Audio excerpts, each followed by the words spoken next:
আমাদের দাবি হচ্ছে আমরা ঢাকা সেন্ট্রাল ইউনিভার্সিটি প্রস্তাবিত ঢাকা সেন্ট্রাল ইউনিভার্সিটি কোশ্চেন প্যাটার্নে আমরা পরীক্ষা দিয়েছিলাম। এখন আমাদের এখানে যখন পরীক্ষাটা হইলো, পরীক্ষার পরে আমরা যে উত্তীর্ণ হওয়ার পরে আমাদের সাথে বিভিন্ন তালবাহানা শুরু করছে।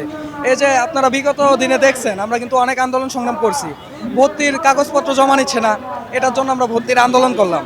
তারপর আমরা অনশনে ছিলাম অনেকে। এখন আমাদের মন্ত্রণালয় থেকে নোটিশ দিছিল আর কি 23 তারিখে ক্লাস হওয়ার কথা, ওইটা পিছিয়ে দিল 30 তারিখে। আজকে হচ্ছে 30 তারিখ। অন্তর্বর্তীকালীন প্রশাসক যে A.K.M. ইলিয়াস স্যার ছিল, উনিও বলছিল যে 30 তারিখ থেকে ক্লাস হবে। কিন্তু আজকে যখন আমরা আমাদের ক্যাম্পাসে যাই তখন ওনারা আমাদেরকে ডিরেক্ট বলতেছে তোমাদেরকে তো আমরা চিনি না, তোমরা তো ঢাকিবিড়ি স্টুডেন্ট। এখন আমরা ঢাকিবিড়ি স্টুডেন্ট, ওরা আমাদেরকে পরিচয়ই দিতেছে না। আমরা যে ক্লাসের জন্য গেছি ওরা এখন আমাদেরকে পরিচয়ই দিতেছে না। অথচ আপনারা একটা জিনিস লক্ষ্য করেন, আমরা হচ্ছে 24-25 ব্যাচ, আমাদের যে 25-26 বর্তমান একটা রানিং ব্যাচ আছে, এদেরকে কি হয়েছে আমাদের ক্লাসই শুরু হয় নাই, কিন্তু 25-26-এর অলরেডি অ্যাডমিশন পরীক্ষাগুলো হয়ে গেছে। এই যে বিগত 2 দিন আগে ঢাকা বিশ্ববিদ্যালয়ে IBA ইউনিটের পরীক্ষা হয়ে গেছে, আর আমরা 24-25 এখনো ক্লাসেই বসতে পারলাম না। এখন আমাদের দাবি হচ্ছে আমরা ক্লাসে ফিরতে চাই। আমাদের তো এখন রাজপথে থাকার কথা না, আমাদের থাকার কথা ক্লাসে, কারণ আমরা পড়ালেখা করতে আছি। কিন্তু এখানে তারা তালবাহানা শুরু করছে।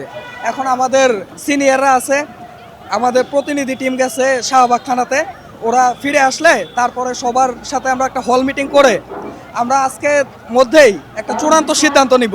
আমাদেরকে যদি সন্তুষ্ট না করা হয়, ওইখান থেকে যদি সন্তুষ্ট না করা হয়, আমাদেরকে যদি ক্লাসে না নেওয়া হয়, তাহলে আমাদের সিনিয়ররা আছে ওদের সাথে যুক্তি পরামর্শ করে আমরা এমন আছে যে 1 দফা ডাক দিতে পারি, আমাদের অধ্যাদেশ লাগবে, অধ্যাদেশ সহকারে আমাদের ক্লাস নিতে হবে।